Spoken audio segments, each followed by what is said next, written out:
Good morning, everybody. It's 9 o'clock, starting right on time. I'm so honored that you all would come out and greet me on a Saturday morning here in beautiful Oakley, Kansas. I want to say thanks to a few people here. Amy in the Logan County Hospital. Amy, thank you for hosting this. We appreciate it.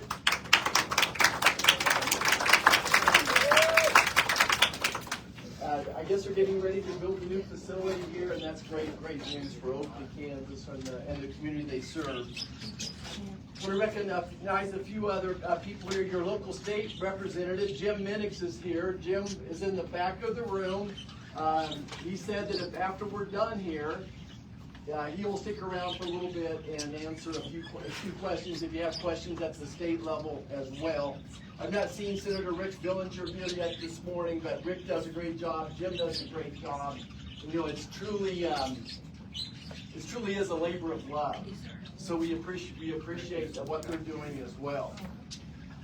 Always want to shout out to my local sheriff's officers, the local city police as well, the highway patrol. My dad was a police officer for 25 years, so those folks are very, very near and dear to my heart as well. We have a little hand for the law enforcement office. All right. I think I got through all the thank yous here. Beck, I'm going to hand this off to you. You know, I usually don't use any notes, but I had some things that were heavy on my heart today that I wanted to share as we got ready for this. If you got questions, if you want to write them down and hand them off to Abby down here. You got a pen? I'm sorry. Pass them right up. Hand these down to Abby this way, and Becca will take some this way. They'll try to filter through the duplicates as well. Thank you. We don't get to speak. Let me just start with this. You know, usually every month I find something that I kind of focus on that's inspirational to me. And the one that I'm focused on right now, the quote I'm focused in, is that we have to be willing to doubt our own infallibility. That in a democracy, we have to be willing to doubt our own infallibility. And it's interesting that I looked up President Eisenhower, a big hero of mine. What did he have to say about this? And he said, this is quoting President Eisenhower. May we always remember that no matter how certain we are that we're right, if we truly believe in democracy, we must be willing to admit that we may be wrong. And what it also reminded me, I give a tour on the Capitol when people come to visit bigger groups as well. And I always try to stop in front of President Eisenhower's statue and share a little bit about his history, that he was the 34th President of the United States, of course, Supreme Allied Commander, two-term president, the 34th President of the United States. And when he finished his time of service, the historian said he was the 31st best president we've ever had. But today, those same historians think he's one of the top 5 presidents we've ever had. But it took years and decades for his decisions to come to fruition. But in the world we live in today, we make a statement this morning, we make a decision this morning, and by 5 o'clock, the entire world, with our 24/7 media cycle, has decided if we're right or wrong. So it takes me back to where I started, that we have to be willing to accept our own infallibility. And I think if we have a lot of folks that have traveled a long ways to be here. This is really Oakley's Town Hall. I'm going to try to focus on their questions. Thank you. You represent the whole state. Did you remember you got elected from the whole state? I'm going to say this one time. If you all keep cutting me off, if you're rude, which you're being, I'm going to leave. The people from Oakley don't deserve this. Thank you. All right. Can we see a raise of hands? Okay, this is what I'm talking about right here. That if you're going to keep interrupting me, we're not going to do this. Okay? You're gonna, if you have a question, you can write them down and you can turn them in. Okay? So my staff will get them all, and they're going to go through them and get rid of the duplicates. We're going to try to focus on some things that might be important to Oakley, Kansas.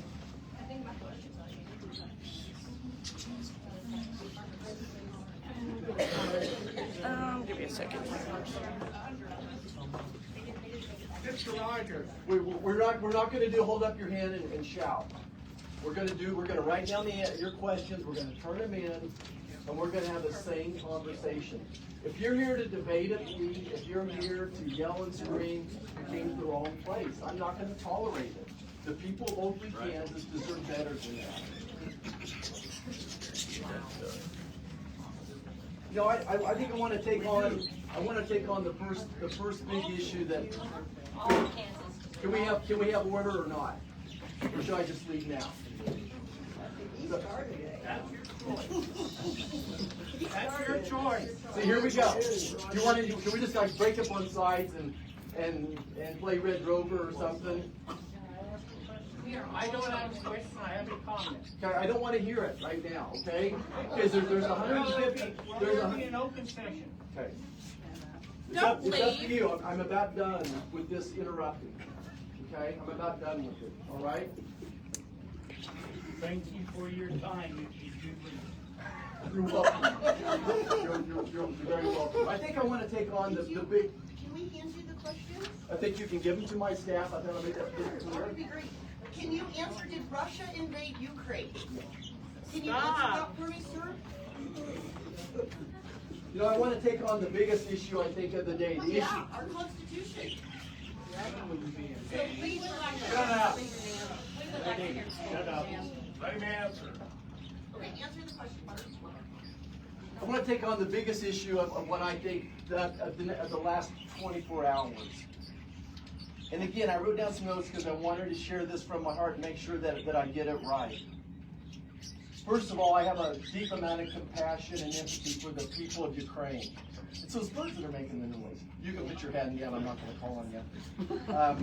I have a deep amount of compassion and empathy for the people of Ukraine. They've been fighting this war with Russia for now almost 1,700 years. They fought bravely. I want to define Vladimir Putin. Look, I despise Vladimir Putin. He's a bloodthirsty war criminal.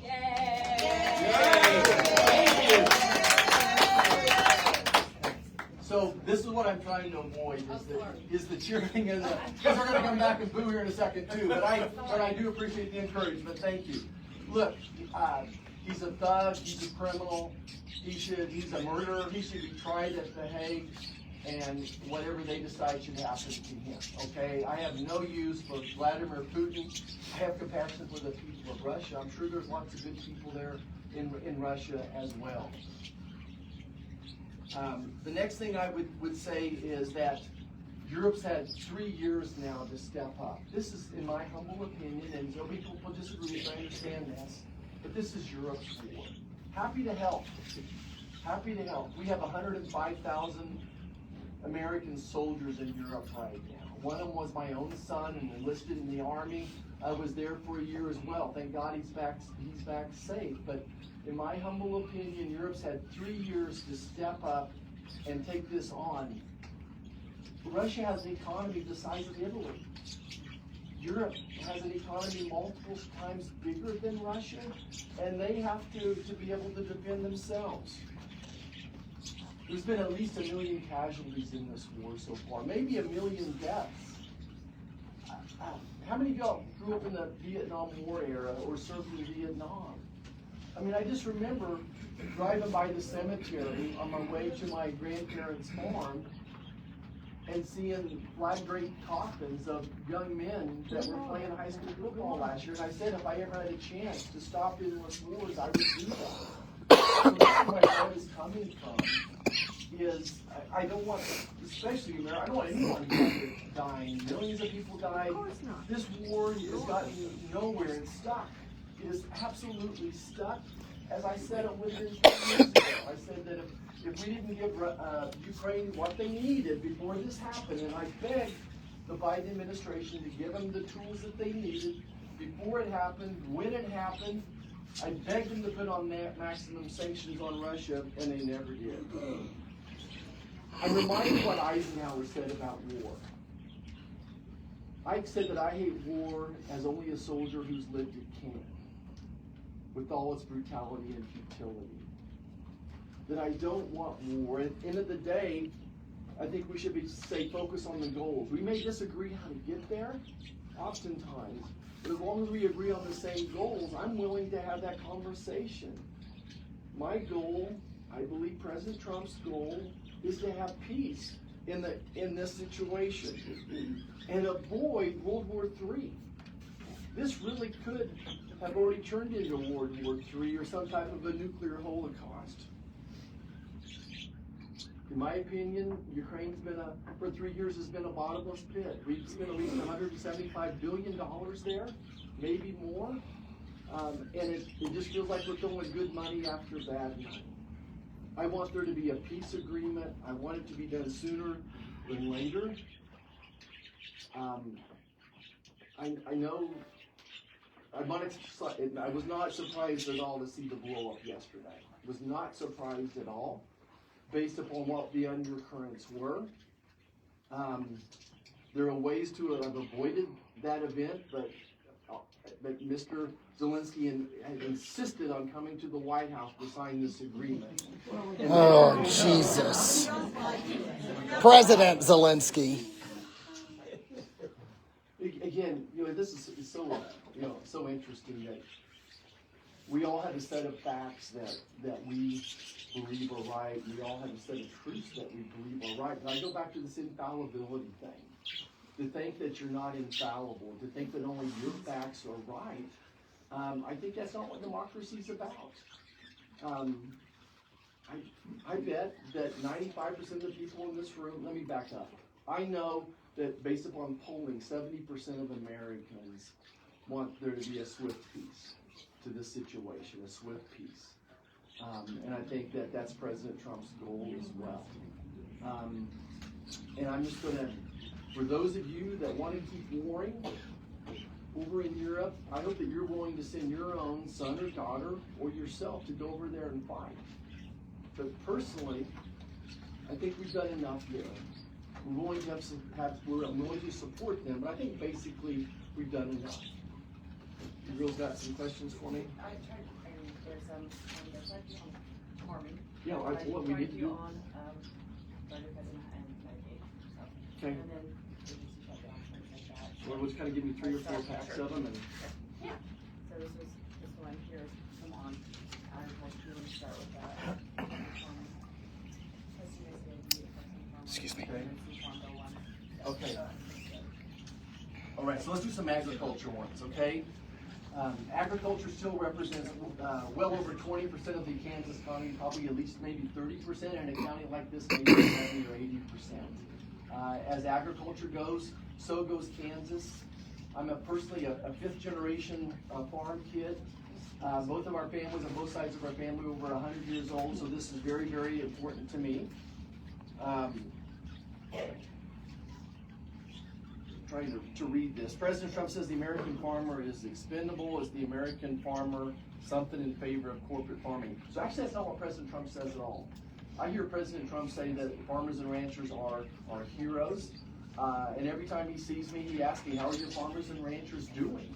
I think that in the long term, his goal is to protect rural America. He understands that 90% of rural America voted for him, and that he'll do everything possible to preserve it. Rural America is in a tough spot right now. People are get upset about this Republican-Democrat divide, but I'm telling you the divide is tougher, I think, in rural versus urban America, fighting for the resources, the amount of money that this government is spending. Most of these counties are, have got about 50% of their population has decreased over the last 20 years. It's hard to maintain a hospital like this, to maintain the support of the municipalities, the water lines and the electric lines and the high-speed internet when the populations have been cut 50-70%. So I think that President Trump absolutely has the back of the American farmer and rancher. One of these questions is about the Farm Bill and USAID. The Farm Bill is a huge priority for me. I'm disappointed we didn't get it done last year. But the challenge was that my friends across the aisle did not want to fund crop insurance. Crop insurance is the backbone of every farm bill. And I say that, farmers only get 5% of a farm bill. Farmers only benefit from 5% of the farm bill. Over 80% of it goes to food programs, nutrition programs. Since the last Farm Bill was written, we've seen nutrition program spending go from $60 billion to $180 billion. So we've tripled the nutrition programs for this country. Meanwhile, the farmers' inputs are record highs, record drop in net farm income as well. And what we ask for is a little bit of help in the crop insurance side of that, and I think we'll get it done. The next piece of contention is the Title I funding, and only my farmers in the room know what Title I funding is. It's the ARC programs, those types of things. They wanted to decrease the reference prices on wheat and milo. And for a Kansas farmer, we can't defeat reference prices. The last issue is conservation. I'm actually the chair of that subcommittee on conservation, and conservation is near and dear to my heart. But when Washington has too many rules and regulations about it, it doesn't become feasible. So, for instance, they wanted farmers to have to check off everything on their conservation list, including cover crops, to get any conservation program funding. Well, guess what? Those types of cover crops don't work in the western third of the state because we don't have enough moisture to do that. So, very committed to get a farm bill done. The other 5% of the farm bill is rural development. So about 5% of that funding, we were at a place yesterday where a hospital was built with USDA funding as well. So all over the state, rural America is helped by the farm bill, high-speed internet. Now, I bring up the issue of high-speed internet, and it takes about 2 seconds for someone to say, if I don't got good coverage, then I get that. But it's better today than it was 5 years ago. It's very expensive to get to the last mile. And just like roads and bridges, it's never done. There's always another road and bridge that you got to get to. This agriculture is really, really important to me. It's really important to rural America. And that's really what the folks in Oakley would like to spend a lot of time talking about. USAID. Let's talk about USAID for a second. Next to Medicaid, I've never seen a program with more waste, fraud, and abuse than USAID is. So the federal government has been spending at least $60 billion a year on foreign countries. At least $60 billion a year on foreign countries. Well, the problem is, I'll take the Food for Peace program. So we were sending food over to these foreign countries, and corrupt governments and corrupt criminals and warlords were stealing it and then selling it again on the black markets. So just a very small fraction of that amount of money was getting to the people that we wanted it to go to.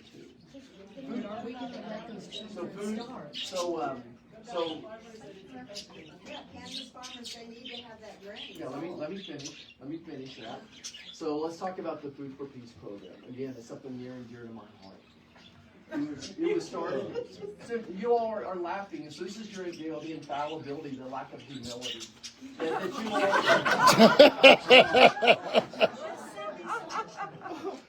So the Food for Peace program is something near and dear to my heart.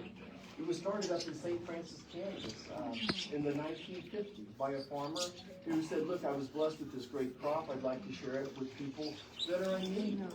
And President Eisenhower was in office. He implements the program, and it was a great program. But it's now been corrupted. So what we're doing is actually just bringing it over to USDA. So the USDA is already doing programs like the Dole McGovern food program, which is really a school lunch plan for people overseas as well. I think the USDA is more locked in on those particular issues. On doing the food programs, they'll do a better job. I think that the farmer, the rancher that grew that food, deserves that it goes to the endpoint, to the people that need it the most. So we're not going to throw the baby out with the bathwater. We're going to do our best to make sure that food gets to the people we need, but not in the hands of criminals and corrupt governments. Does Congress decide that, or Elon Musk?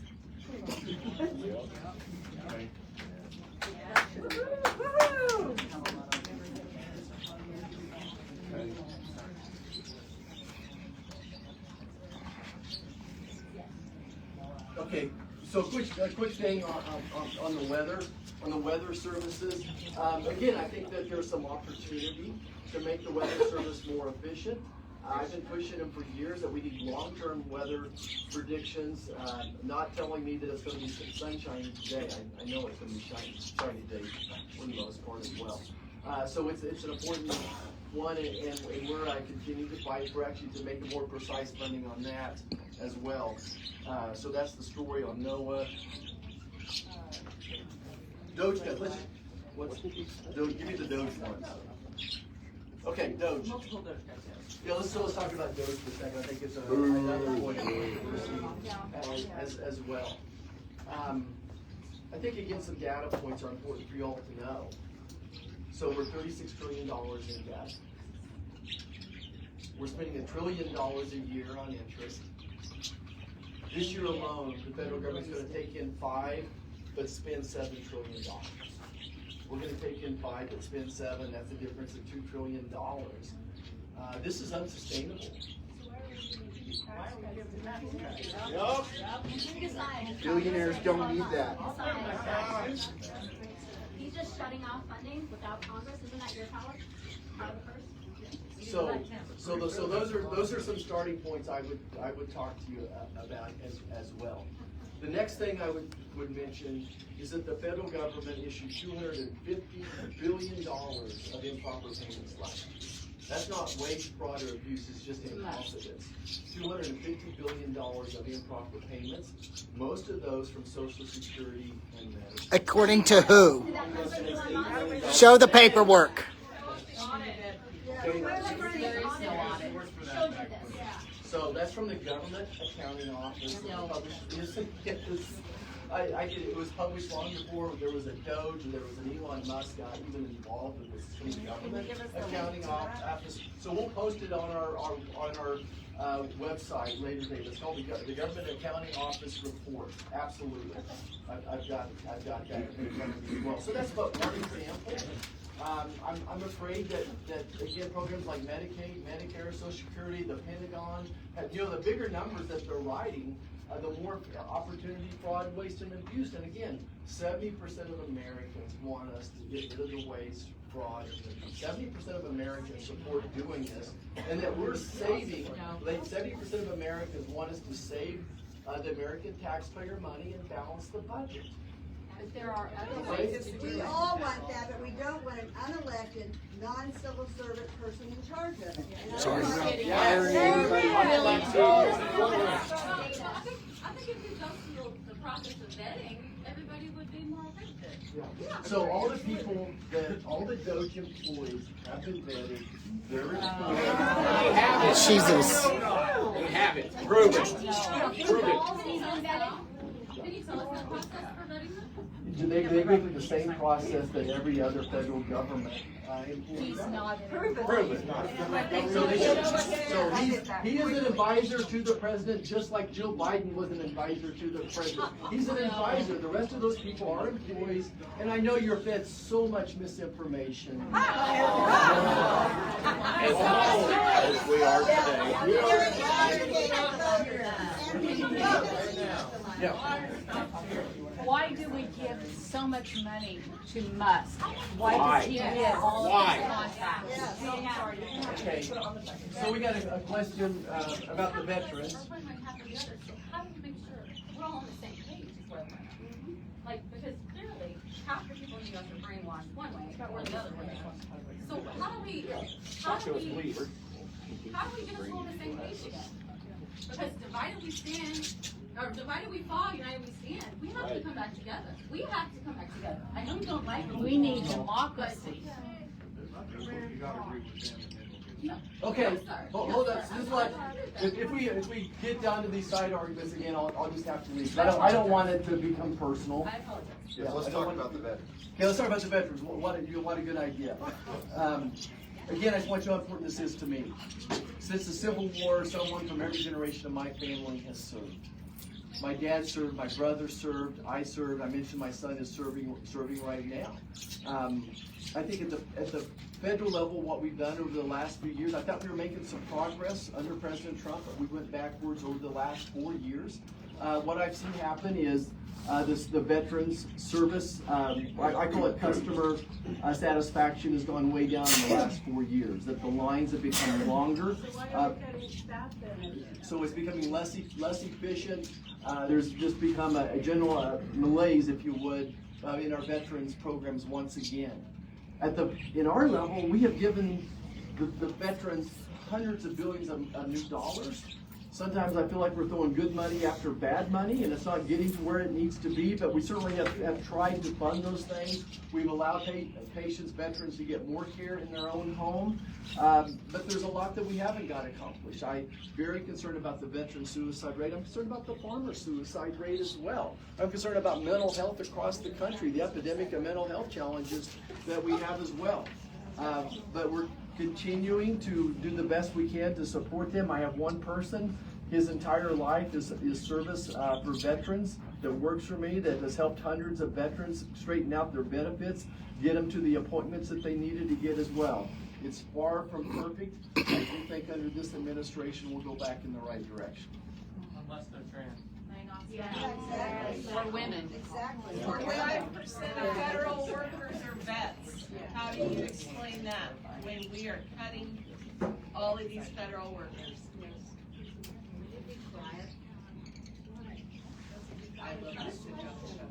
So there's some questions here about some of the federal programs: Head Start, Medicaid, SNAP, special education. Look, those are all great programs that I care about. Are they as efficient as they could be? I don't know. You know, what I love about Head Start is there's lots of local people involved with those, making sure that we're stretching those dollars, so I'll do my best to protect them. The SNAP programs, again, we've tripled the amount of spending on those food programs. Look, I think the best thing we could do for people is to help them get a job. And I think that if people have mental health problems, if they don't have the education, let's try to help those people get a job. There'll be people that need the SNAP program. I understand that. But does it need to be triple of what it was 5 years ago? That's the question, right? Special education, special education. I get this question all the time. It's grossly underfunded because of the federal mandates. I wish I had a quick solution. Medicaid. Medicaid, 74 million Americans are on Medicaid right now. 74 million. So I think it should be the question. What is that, 25%? It's not quite 25% of Americans. Should 25% of Americans be getting free health care? Your math isn't right. So Your math isn't right. This is what I hear, though, is that I hear that health care costs are way too high. No. So I hear that. So what I hear is, when try to give you an example. In this emergency room today, if 10 patients go in there, the 3 or 4 people with private pay insurance are basically paying the tote for everybody that goes in there. And that's one of the reasons that private insurance is so up. There are people that need the Medicaid, and let's protect it and save it for those that need it the most. But again, Medicaid has went up 50% in the last 5 years. We're going to soon be spending more on Medicaid than Medicare. We're approaching $1 trillion a year on Medicaid. I'm telling you, folks, that's unsustainable. But And kids again, are our future. Our children are our future. so half of our children are on Medicaid. And I think that's the first ones we should protect. We should protect widows, seniors, children, absolutely. Those are the ones that we should protect the most. But I think there's just a lot of people out there that we should help get an education and help them to get a job. But and you're get off cutting the that Medicaid too. as well. To get a job and have 200,000 Yep, I got 2 jobs. Some folks asked me about making America healthy again and what that looks like. It's really interesting group. 60% of Americans have a chronic disease. 60% of Americans have a chronic disease. 20% of our children are on a prescription drug. 40% of our children are pre-diabetic. America has a chronic disease problem. And we can keep making new medicines. We can put everybody on Ozempic. But at the end of the day, we're still gonna have lower ages when people are getting Alzheimer's and cancers and the litany of things because America is not healthy. This is something I've been trying to work with for 40 years. As an obstetrician, having a diabetic clinic, seeing my diabetic clinic going from 2 patients a week to 12 patients a week in my years of practice. It's quite a challenge. And I saw women make the lifestyle changes they needed when they had a baby inside of them. But it's really hard to change lifestyles. But shutting down the hospital in Great Bend isn't good either. So the big challenge, with Make America Healthy Again is the re-education, the reprioritizing. 70% of the calories we eat are from packaged foods. 70% of the calories we eat are from packaged foods, ultra processed.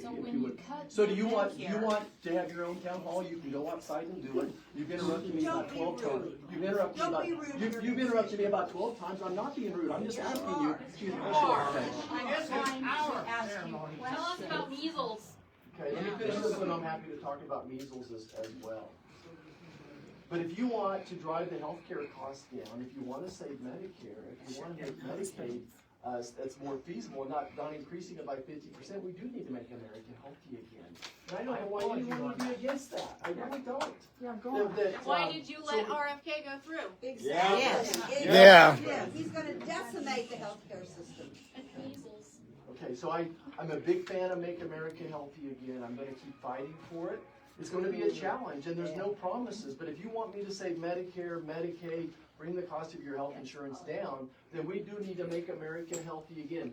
Measles, goodness, I saw 155 people with it recently, is what I saw was the number. One young child died. 9 states. Okay, and I spoke to the Biden administration about this 4 years ago. But if you haven't opened That's bullshit. you haven't opened borders, That's not it. so you all have your facts, but I'm just encouraging you to maybe listen to my facts for a second. I'm sort of giving you the facts as I see them, as your United States Senator, as a physician dedicated to the health of Kansans as well. As our civil servant, you work for us. So what I saw, I was elected by the people of Kansas by an overwhelming majority. But you represent us all. I do my best. Your money comes from Florida. You represent us all. I do my best. Whether you do You don't your even best live or not, here. you represent every single one of us here. That's Yes, right. I do. Live here. We want to convey that to you. I appreciate that. How many people have been willing to come up and do this, right? Think about that for a second. I have told you. welcome you you should to welcome. Wichita if you wanna come to Wichita. Yep. We Come love to you. a population center of Kansas. So measles. So back to measles. What I saw when I went to one of my 3 visits to the border was I visited one of the clinics there.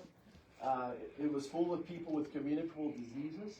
I said then we'll have a tuberculosis outbreak. I'm much more worried about the tuberculosis outbreak in Overland Park, in Johnson County, Wyandotte County. It's probably mostly in Wyandotte County right now. Then the measles. I encourage everybody to get their vaccines because the herd immunity is not going to work when there's 20 million illegal aliens in our country. Jesus. Those are religious exemptions. It's the Mennonites, it's the U.S. citizens that are doing it. Sir, are you aware that many countries require vaccines and they'll actually hunt you down if you're not gotten the vaccine after birth? Okay. Probably those aren't the problem. So there's a question about tax cuts and who benefits. Okay, so 2017-18, the Trump tax cuts happened. It saved Americans $1,000 a month. Saved Kansans $1,000 a month. Okay, so that is a fact you cannot dispute. So certainly those tax cuts, saving Kansans $1,000 a month, was very helpful. That was on average. So that was on average. Okay. So with those, this is one of the rudest audiences I've ever had.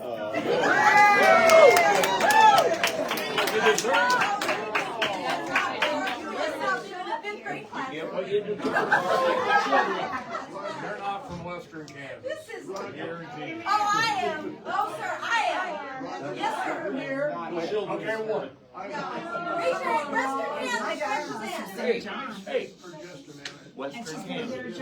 Everybody off in this room, but that's my job. First of all, I want to thank you for coming out here. It takes a lot of guts, and thank you so much. I do appreciate that, and to do your job, I would not. I wouldn't, and I don't think anybody else in this room would really want it. I want it. I disagree with very much of what you said. But I'm a dying breed. I'm a conservative Democrat. Don't find very many of us left. But there is very, very much, the things that they're wanting to do, cut the fraud and waste in government. I believe that those are very laudable things to do, and I fully support that. But I think that the way that we are going about it is so wrong, because there are unintended consequences. We don't know what we don't know. So I would beg you, as an American, you talked about being, I think that's fifth generation farmer. My family came to the United States back in the 1600s. We were told that we were, growing up, told that we came over as a land of gentry. We came to find out we were really indentured servants. We worked our way from the bottom up, and we have fought in every war that the United States has had since before there was a country. I support the veterans. But what you're doing right now, what the government is doing right now, as far as cutting out those jobs, a huge percentage of those people, and I know you care about the veterans, are veterans. And that is a damn shame. Yeah. That is a damn shame. I'm not a Democrat, but I'm worried about the veterans. All right. Well, I yielded to one of my elders, and I appreciate his comments. I think it's a great, we don't have time for everyone to stand up. I do got 2 more commitments today. Appreciate everybody making the drive out, and God bless America. Thank you.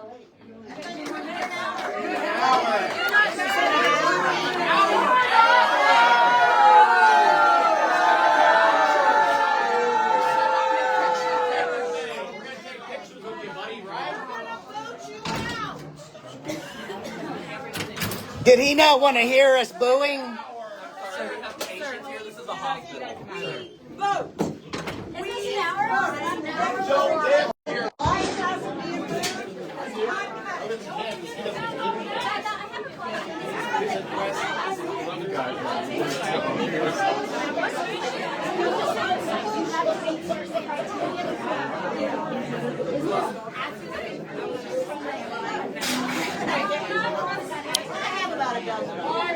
Funny how he was upset by the booing, and it was because this is a hospital. It was his choice to have this at a hospital, small hospital in a very small community. That was his choice.